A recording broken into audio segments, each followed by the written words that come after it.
tema de vuelta al colegio no ha sido un tema fácil y todavía estamos en plena discusión. Ya por ahí por julio nos decían que 1.500 millones de estudiantes en el mundo estaban faltando a clases. Esto corresponde a 160 países, lo que hacía presagiar una crisis enorme de brechas como insalvables, ¿no?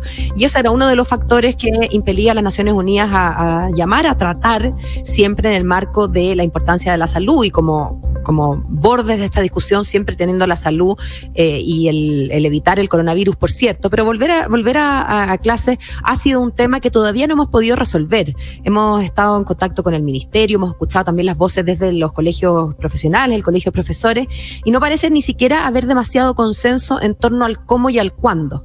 Queremos entender un poquito más este tema, mirarlo desde otro lugar, y para eso ya estamos en contacto telefónico con Eugenio Severín. Él es director ejecutivo de Tu Clase, Tu País, y lo saludamos de inmediato. ¿Qué tal, Eugenio? Bienvenido a Infinita. Hola, buenas tardes. ¿Cómo están? Muchas gracias por invitarme. Hola. Es difícil, Hola. Eugenio. Hola. Es difícil, Eugenio, tener discusiones complejas en nuestro país donde las cosas empezaron de un tiempo a esta parte a volverse todas casi blancas o negras. Bueno, nosotros en Infinita somos más bien de los grises y eso es lo que nos interesa conversar. ¿Cómo se puede compatibilizar y meter en la juguera la debida protección a la salud física que todos merecemos, profesores, estudiantes, gente que vive con los estudiantes, ¿no es verdad? O sea, la comunidad educativa completa que nos comprende casi a todos de alguna manera porque todos somos padres, abuelos, parientes de niños en edad escolar o universitaria. ¿Cómo compatibilizar entonces ese resguardo a la salud con el resguardo a la salud psíquica también, a la salud emocional, también incorporando los vectores de digamos, necesidades económicas, necesidades educativas especiales, necesidad de ir a la escuela como lugar de contención y alimentación también en Chile? ¿Cómo se mete eso en la juguera y qué se hace para que salga algo claro y bueno de ese shake o de ese batido, como se llame? Bueno, si yo tuviera la respuesta a todo eso que tú dijiste, probablemente tendría que dedicarme Hubiera ganado un Nobel, a otra cosa. Sí, pero lo primero que yo creo que hay que hacer un poco lo que tú dices, que es que hay que asumir la complejidad de la pregunta. Es decir, esto no es cuestión de un eslogan, no es cuestión de que hay que volver porque sí o no hay que volver porque no. Creo que aquí de verdad estamos ante un escenario súper extraordinario, súper difícil en el mundo entero. Entonces, no hay manual, no hay receta de cómo esto se hace, y como conversaban ustedes mismos hace un rato en el programa, todavía no sabemos ni siquiera cómo se comporta exactamente esta enfermedad. No sabemos si estamos en un pequeño rebrote, estamos en el cierre del brote anterior, estamos en la segunda ola. Sabemos poco de la enfermedad, sabemos poco de su cura, sabemos poco de su tratamiento, todavía estamos en ese ejercicio y sabemos poco también, por lo tanto, de cómo ir reaccionando. Podemos ir aprendiendo un poco de los países que van antes. Sabemos que Italia, España, Francia están viendo situaciones complicadas de vuelta, Alemania también, por los rebrotes. Entonces, tenemos que mirar lo que está pasando en otros países y ir aprendiendo, porque no hay, como digo, no hay receta. Eso es lo primero, entender la complejidad, asumir la complejidad y, por lo tanto, también tenernos un poquito más de paciencia, tener un poquito más de tolerancia a la incertidumbre. No está muy clara la respuesta, y creo que en todo ese ejercicio que hacemos también de exigirle tanto a la autoridad como a la oposición o a todo el mundo que tenga posiciones definitivas en esto, primero yo creo que tenemos que tener un poquito más de mente abierta y flexibilidad para ir probando. ¿Pero cuáles son los... Y en educación, súper difícil.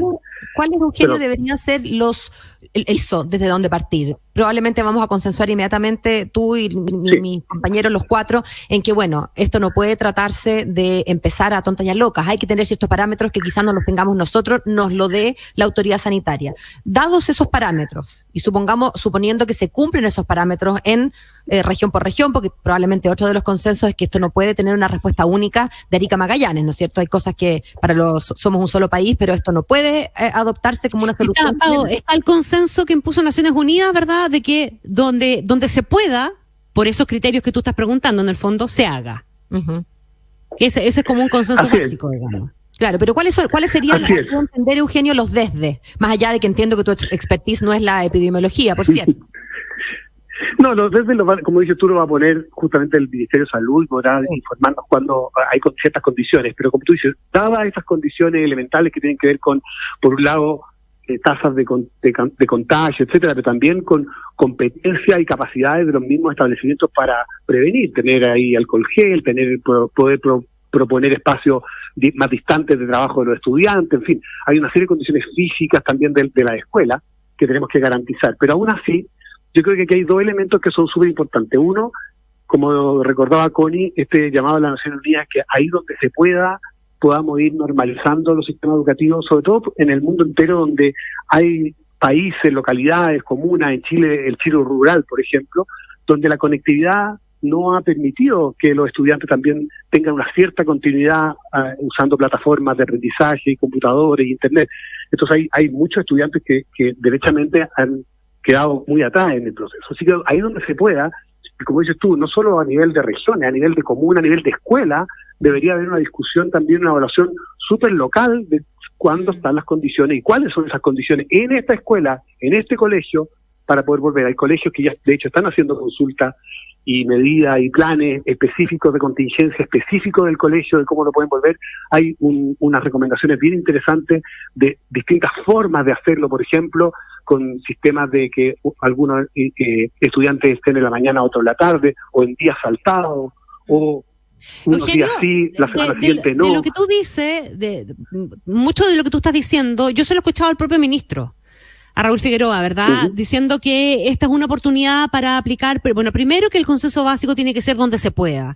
Después que esto presenta una oportunidad increíble, ¿verdad?, de que las cosas se hagan conversando con las comunidades y que estas son resoluciones que tienen que tomar las comunidades. Ese es otro requisito que él ha puesto. Ha hablado también de la necesaria flexibilidad. Esto tiene que ser flexible en función del tamaño de la comunidad educativa, del tipo de colegio, de la cantidad de alumnos, de si son chicos, son grandes, etcétera. Y otro criterio que se ha puesto también es el de la voluntariedad, que tiene que terminar siendo obviamente voluntario para los alumnos, y aquellos que decidan no ir en caso de que su colegio abra tienen que ser mantenidos dentro del sistema vía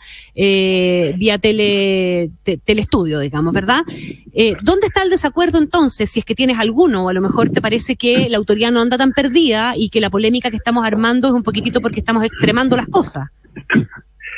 No, mira, yo creo que, por supuesto, esos son principios en los que vamos a estar de acuerdo rápidamente. Sí, yo creo que el problema, o donde yo veo el desafío mayor y donde creo que las autoridades creo que han sido lentas en nuestro país, en que es probablemente vamos a vivir en esta situación de incertidumbre durante muchos meses más.